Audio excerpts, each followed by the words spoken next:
Pare, pakitranslate mo sa Tagalog itong sasabihin ko ha. Asset, Ari, un asset, sariling ari. other asset, Ari ng iba. fixed asset, Aring nakatirik. liquid asset, Aring tumutulo. earning asset, Aring ganado pa. miscellaneous asset, Mga aring pinagsama-sama. erroneous entry, Mali ang pagkapasok.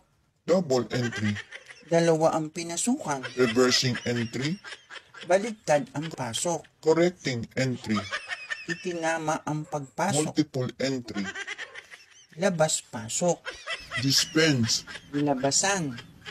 undispense, Hindi nilabasan. tangible asset, Aring nasasalat.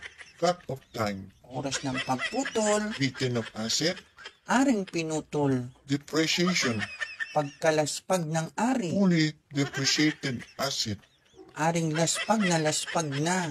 non-earning asset, Aring baldado na.